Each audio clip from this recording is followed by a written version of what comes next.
on Savannah's line. No, please. I was wondering more, how do you start sort of this like intimacy relationship? How do you get on that path? Like, is it just inviting your boss out to breakfast, or?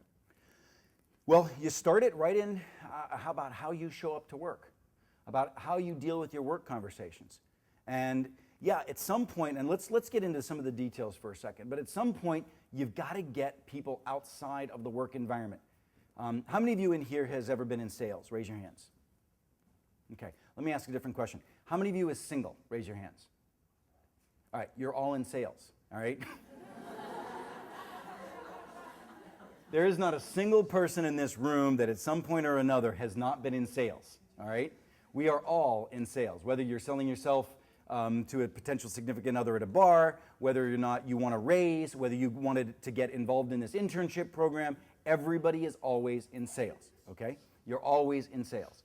So as a part of, being in the sales process, what I'm telling you is, if you approach people in the normal channel in which they're normally approached, and you approach them in the way that they're normally approached, people have automatic defensive mechanisms that they put up. When I'm out selling services, and I approach somebody at their desk in the office, and I'm talking about Farazi Greenlight's professional development program for emerging leaders, or our leadership program and our sales program, whatever, they are usually braced against the desk for this guy selling them something. It's the way that people are. If I get them to lunch, they let their guards down a little bit. We start talking about their families. We start talking about the things going on in their lives. I start to let them know who I really am. We start to build a bond. I get them to dinner over a bottle of red wine. It all of a sudden becomes a very different conversation. I get them into my home for a dinner party with a bunch of other friends. It's a totally different situation, So the further you get away from the typical and normal business environment, the more people's own guards get let down. See what I'm saying? And you can begin to be able to bridge some of those gaps more quickly. Which was as best as I could, I was genuine. Developing, sharing my passions, talking about my dreams, etc. And I got to the Deloitte booth. And there was a guy there by the name of Greg Seal, and I was talking to Greg, and I found out he was in the manufacturing practice from the Cleveland office. I'm like, wow, Cleveland office. That's a real aspiration for me, right? No, I had no interest in working for the Cleveland office, right, of Deloitte & Touche.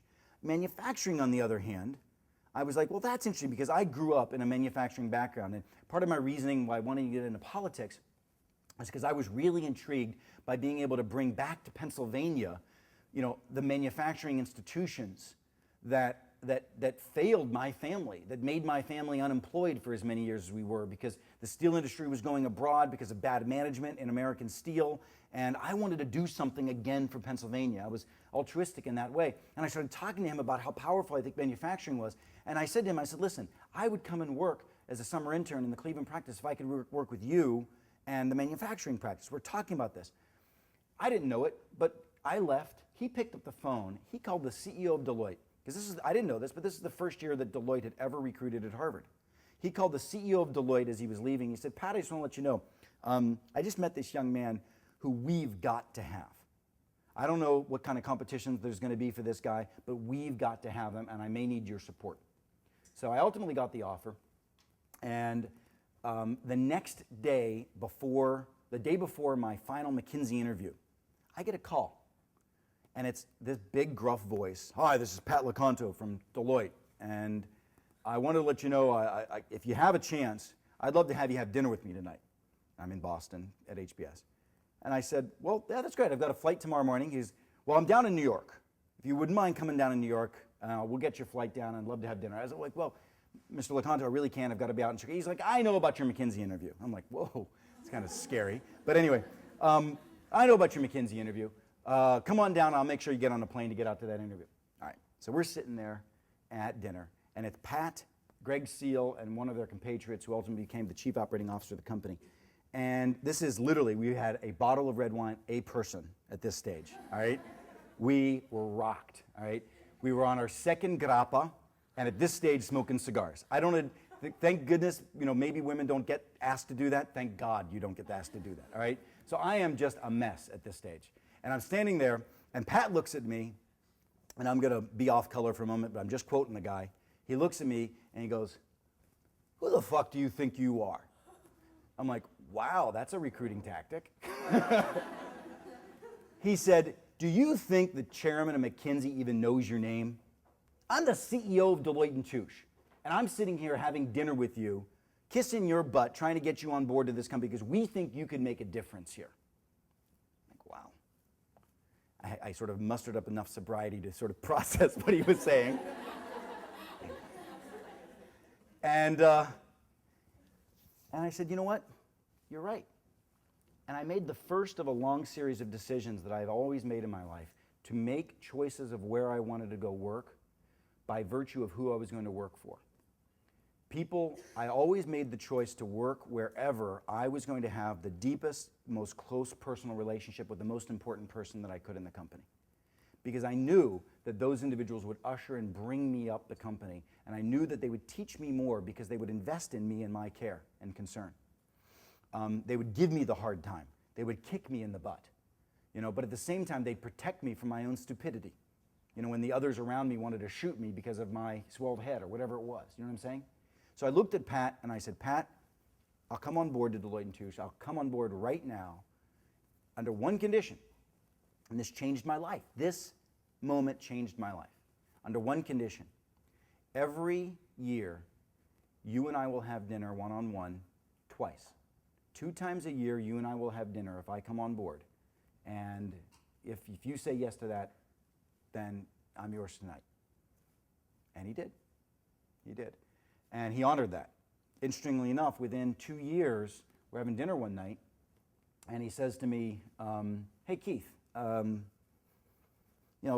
do you think about the brand of Deloitte? And how do we start rivaling the McKinseys of the world and the Andersons, et cetera? Back then it was Anderson, Accenture. And I started chatting with him a little bit about it, and I said, he said, how about maybe doing a project to help us define how do we craft our brand? And how are we currently spending marketing dollars? And does it make sense? So it'll be an internal consulting project for me. I said, that'll be great. I said, but here's the deal. If I do that, Pat, now we had gotten really close. He's sort of become sort of like an uncle, and ultimately by the time I left, he was like a second father. I said, if I do that, Pat, then will you make me the head of marketing? And he paused and he said, well, that'll be a little difficult because, if you're the head of marketing, you'd have to be a partner and on the board. And I said, well, you could do that too. He said, well, we'll start with making you a director of marketing. By the way, at this stage, I was like 3 levels away from partner. All right? He said, and I'm giving you a field promotion. We'll make you a senior manager today because I can't put you in this job and give you the access. So I jumped a level, basically, became senior manager, became director of marketing. They made me partner before I was 30, youngest partner ever in the firm. I was on the board of directors at the time, all because of that kind of a commitment. Now, why would Pat do that?